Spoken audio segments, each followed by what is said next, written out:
నాకు తండ్రివి కాదు, నేను నీకు కొడుకును కాదు, నేను వచ్చేటోంది కాదు, తల్లికి తలగుర్రాయి పెట్టేటోంది కాదు అని కన్న తండ్రి మెడల మీద కట్టెలేసి ఆగో ఇళ్ళల్లో కొట్టిన అడుపుగా కన్న తండ్రి కలకల కన్నీరు తీసుకుంటాము. అయ్యలాల నా కొడుకు అటువంటి నా కోడల వల్ల తల్లి గారి గ్రామం వెళ్ళిపోయిండ్రు. నా కొడుకు వచ్చేవారికల్లా వారం రోజులు అవుతుందో 10 రోజులు అవుతుందో 4 రోజులు అవుతుందో తెలియదు. ఆగో నా కొడుకు వచ్చేవారికల్లా నా భార్య శకును కుళ్ళిపోతుంది. నా భార్యకు నేనే తలగొర్రాయి పెట్టుకుంటా. ఆగో ముందర జరగబోయే కార్యక్రమాలు కానీ వరకల్లా అందుకే అంటారు వాళ్ళ ఇప్పటికి కానీ ఎప్పటికి కానీ నాయన అటువంటి ముత్తైదు సావంటే అందరికి రాదు. 100 మందిలకి వెళ్ళి ఒక్కొల్లకి వస్తుందాట, 1000 మందిలకి వెళ్ళి ఒక్కొల్లకి వస్తుందాట ముత్తైదు సావు. భర్త బతికి ఉండంగా ఏ భార్య అయితే ప్రాణం పోతుందో అది ముత్తైదు సావు అంటారు. శిఖర అటువంటి సిరిమల్లె పువ్వులు ఉంటాయి కదా, ఒక గంధం ఉంటది నాయన, నొష్టికి బొట్టు పెట్టి అటువంటి నిలువెల్ల పసుపు రాసి మరో పార్వతీవి లెక్క ఉండబోతారు. రెండ సావు అంటే నాయన అటువంటి భర్త చనిపోయి వెనక సిరి భార్య ప్రాణం పోతే రెండ సావు అంటారు. ఆనాడు భర్త కన్నా మొదగాలు ప్రాణం పోయింది కాబట్టి ముత్తైదు సావు చనిపోయింది కాబట్టి 5 ముత్తైదులు వచ్చిర్రు. అడవిలో సుభద్రాదేవిని పట్టుకొని తడిబిడి తానం పోసి తడి వస్త్రాలు ఇచ్చిపడి వస్త్రాలు కట్టి నిలువెల్ల పసుపు రాసి రూపాయలకు బొట్టు పెట్టిండ్రు. లోపల సిరిమల్లె పూలు పెట్టి గదవకు గంధం పెట్టి ఒలకంగా ఓడి బియ్యం పోసిండ్రు. లోపల చిటికడంతా కుంకుమ వేసిండ్రు, చిటికడంతా పసుపు వేసిండ్రు. ఆగో కుంకుమ అంటేనేమో లక్ష్మీదేవి, ఆగో పసుపు అంటేనేమో పార్వతీదేవి, బియ్యం అంటేనేమో సరస్వతి దేవి. ఇవి 3 కలిపితేనే ఓడి బియ్యము అన్నారు, ఇవి 3 కలిపితేనే తలవాల బియ్యము అన్నారు, ఇవి 3 కలిపితేనే అక్షంతల బియ్యము అన్నారు, ఇవి 3 కలిపితేనే లాస్ట్కు దింపుడు గల్ల బియ్యము గవ్వేనే నా తల్లాల. 2 పొడుగు కట్టెలు కొట్టికచ్చి 6 అడ్డలు కట్టెలు కొట్టికచ్చి ఆడగట్టి పాడెల్లగా సుభద్రాదేవి ఉండబెట్టుకొని నలుగురు ఎత్తుకోంగా 10 మంది ఒత్తుకోంగా ఆగో గోవింద గోవింద అనుకుంటా ఆ తల్లి పాడులు ఆవట్టంగా శివసేన మహారాజు చూసిన 2 పిల్లగన్నను కుడి చేత బొమ్మగట్టుకొని ఎడవ చేతకి గోత్రం పట్టుకొని ఆగో భార్య శప ముందర నడుస్తున్నాడు శుభసేన రాజు. విష్ణువీశ్వర బ్రహ్మ ముగ్గురు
పక్కదించండి కానీ ఒక్క ముక్కలు నాకు అన్నం పెడతలేదు కానీ మనం తినే బుక్క లెక్క పెడుతున్నాడు కా బుక్క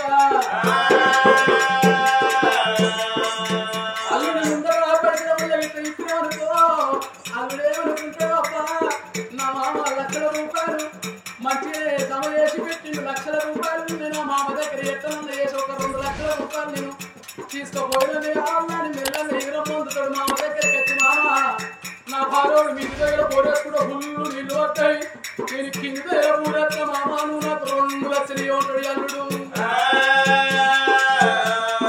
ఇక అడగ అడిగే అల్లుడు పైసల ముందే చూసిన అల్లుడు ఇచ్చే ఓబారు ఇవ్వకపోతే ఓబారు కానీ ఇచ్చేటప్పుడే చెప్తాడు అల్లుడు ఇవి మా పైసలు కాదు కొడుకుల సాటుకు బిడ్డల సాటుకు ముసలు నా దగ్గర దాచిపెట్టుకుంటాడు మెల్లగా అవుతాయి మామ అల్లుడికి 2 లక్షల రూపాయలు ఇచ్చి 2 లక్షలు తీసుకొని పోతాడు ఆ ఓతలో సోపతి పడతాడు తాగుబోతాడు అవుతాడు తిరుగుబోతలో సోపతి పడతాడు తిరుగుబోతాడు అవుతాడు 2 లక్షల రూపాయలు చూసిన అల్లుడు ఇక సోపతి గల్లా పట్టిండు 90 ml పోయి కోటర్ వచ్చింది కోటర్ 50 వచ్చింది ఆ పోయి ఫుల్ వచ్చింది 2 లక్షలు ఇంత కరగన ఆగింది అల్లుడు 3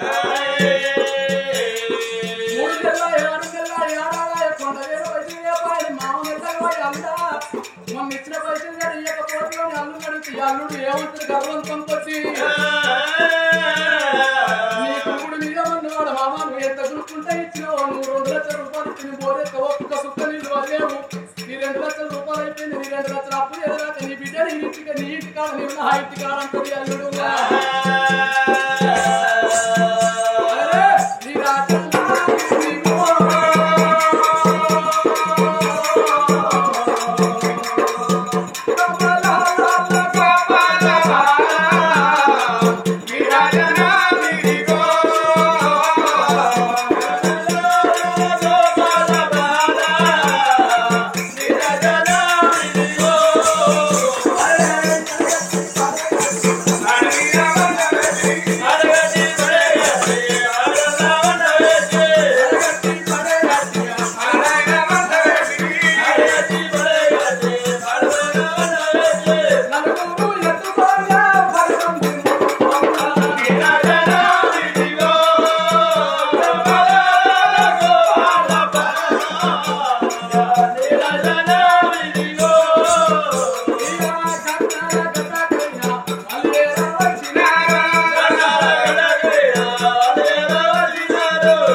తయారు చేసి కాట్నం చుట్టూ 5 చుట్టూ వాళ్ళ పూరి తిరిగి ఆ కాట్నం మీదగా తల్లి సుభద్రాదేవిని వండబెట్టినాడు కలారి మల్లయ్య చూసినవా రాజవర్య అటువంటి నీ భార్య ముఖం నీకు మల్లగా నిలబడది ఆఖరి ముఖం చూసుకోమన్నాడు అప్పటి కానీ మనిషి యొక్క 2 అటువంటి ముఖాలు చూసుకోవాలన్నమాట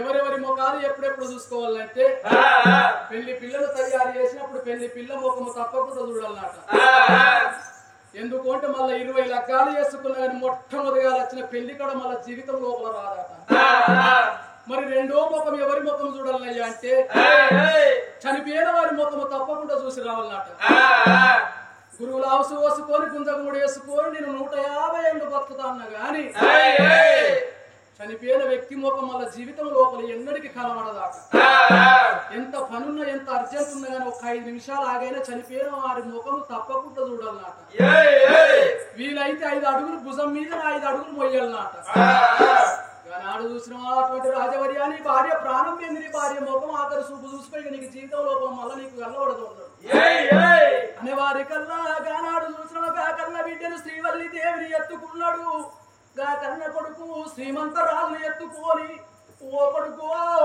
నువ్వు అవను దాసుకున్నావు రా అయ్యా నీకెన్నడు తెల్లవారు రా నీకెన్నడు పొద్దు కూకు బిడ్డ అని గా 2 పిల్లగాళ్ళను తల్లి ఏదో వచ్చిన మీద వండ పెడితే ఏమిరకలేనిగా ఎట్టి పిల్లగాళ్ళు 3 గడియల చంటి పిల్లగాళ్ళు చూసిన పాల కుది కొట్టుకొని కన్న తల్లి ఎదవచ్చ మీద పాల కొరకు లెక్కలు ఆడుతున్నారు శుభసేన మహారాజుకు చాలుకుండే చల్లమన్నది ఓ దేవి ఇలా నా ఇంటి దీపం మారిపోతున్నా ఓ బామానం ఎడగాని కోతిని వేసి 7 పిల్లి కూర వేసి ఎల్లని అటువంటి నీ ప్రాణం వెళ్ళిపోయా 2 పిల్లలను నేనెట్ట దాదుకుందునా అని భార్య శపం మీద పడి కలకల కన్నీరు దిక్కున్నాడు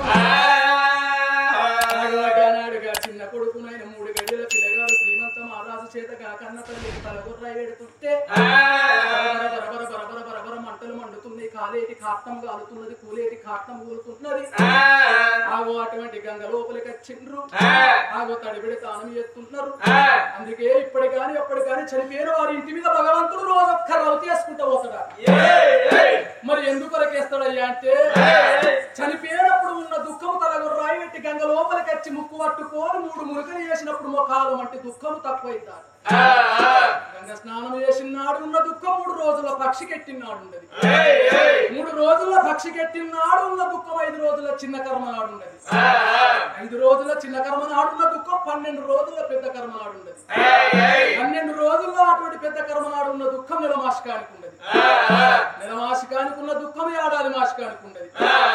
ఏడాదికి అందరినీ మలిపిస్తాడు పైనున్న భగవంతుడు. గంగా స్నానం చేసి 2 చంటి పిల్లలను బొమ్మగట్టుకొని వచ్చిన చుట్టాలు బాంధవులందరినీ ఎంబడ పెట్టుకొని భవనాలకు మిద్దెలకు మేడలకు రానవచ్చిండు. తల్లి లచ్చవ ఫోటో పెట్టినట్టుగా గానాడు చూసిన తన భార్య సుభద్ర దేవి ఒక కుర్చీ మీద ఫోటో పెట్టి ఫోటోకు నైనా పూల దండేసి నైనా బొట్టు పెట్టిండ్రు.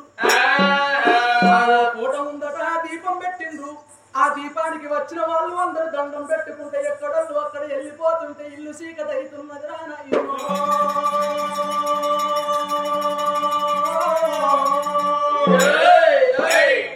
ఆడిది లేని సంసారం గాడిది సంసారం అన్నారా? ఓ దైవమా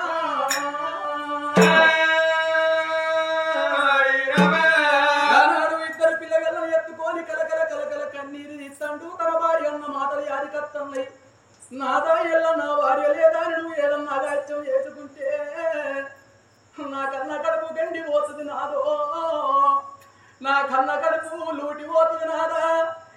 ఇళ్ళడి కాడికేలి నా కొడుకులు నా బిడ్డలు, నీ బిడ్డలు నీ కొడుకులు నీకే సర్వస్వం అనుకో. రాజ్యం బంధు పెట్టు, దేశం బంధు పెట్టు. 3 గుట్ల కోకు ముచ్చట చెప్పకు, 4 గుట్ల కోకు న్యాయం చెప్పకు, 10 మందిల కోకు పంచాది చెప్పకు అన్నది నా భార్య. రాజ్య పరిపాలన దేశ పరిపాలన బంధు పెట్టి నీ కొడుకులు నీ బిడ్డలే సర్వస్వం అనుకుని వాళ్ళు సాధుకుని సవరీమన్నది.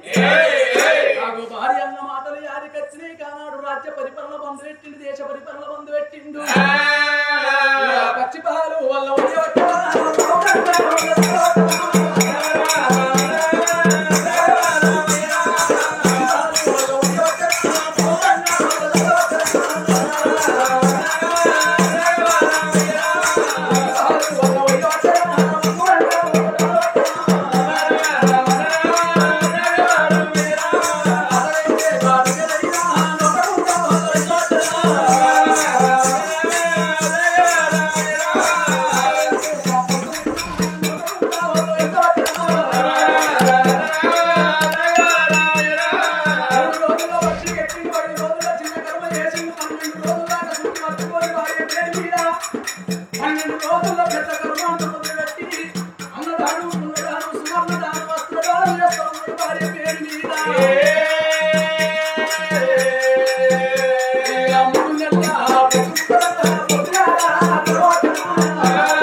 చనిపోయేది ఎవరు కలగనలేదు.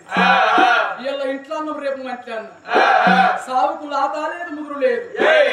ఒకవేళ హఠాత్తుగా నా ప్రాణం గిట్ల ఆయన నా కొడుకు వ్యర్థం కాదా, నా బిడ్డ వ్యర్థం కాదా? ఆనాడు ఏదో కోపం మీద నా కొడుకు నన్ను కాదన్నాడు లేదన్నాడు, కాలెత్తి తన్నిండి చెయ్యెత్తి కొట్టిండు, మెడల మీద కట్టెలేసి ఇంట్లోకి నీళ్ళలో కొట్టిండు. నా కొడుకు కషాయోడైనా గాని ఒక ఇంటి నుండి తీసుకొచ్చిన నా కోడలన్న గుణవంతరాలు కాకపోతుందా? నా కోడల దగ్గరికి పోయి నా యొక్క 2 పిల్లగారు నా కోడలు చేతులు పెడతా. అటువంటి నా కోడలు గిట్ల దాదుకున్నా అటువంటి నాకు సంబరం సంతోషం. ఒకవేళ నా ప్రాణం మీద గాని నా ప్రాణాలు తృప్తిగా నా ప్రాణం పోతుంది అనుకున్నాడు.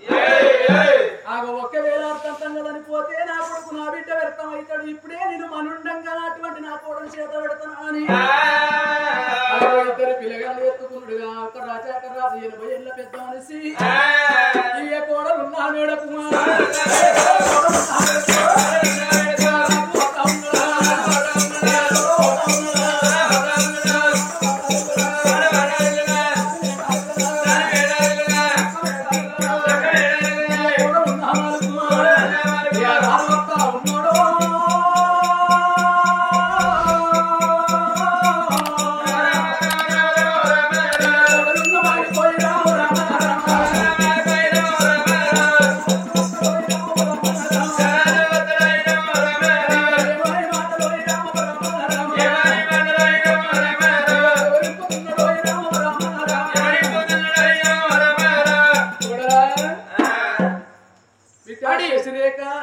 కుక్కలు పాడుగాను సోబత్కో కాడి కుక్కలు సాదుకుంటే ఊళ్ళో ఉన్న మో కుక్కలు మొత్తం ఆయన చుట్టూ తిరుగుతుంది.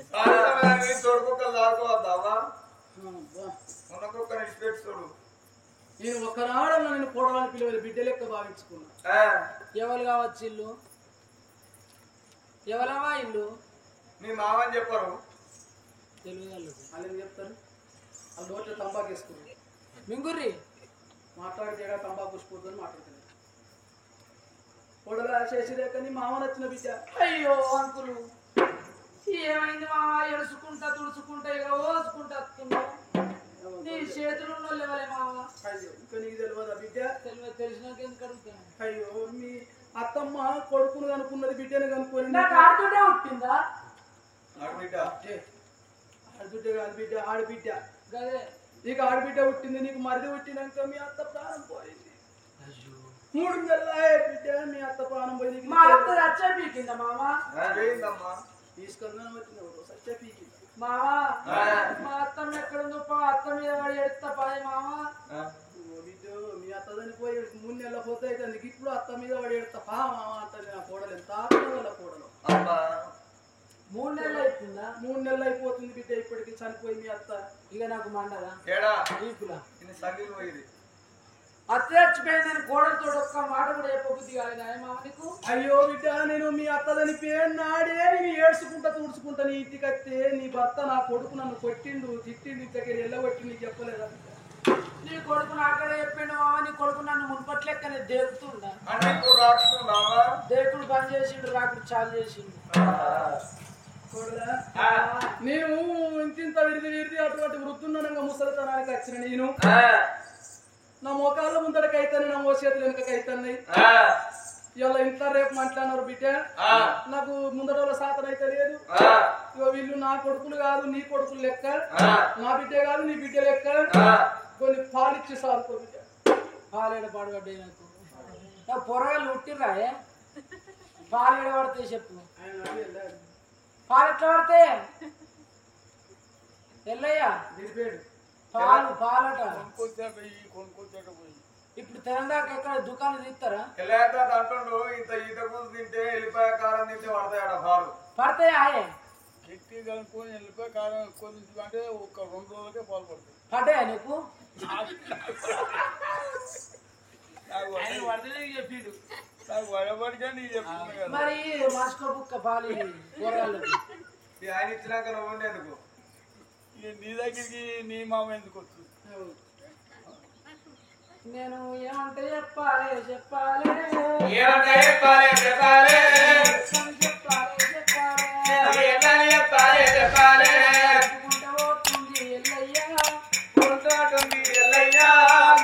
పోతుంది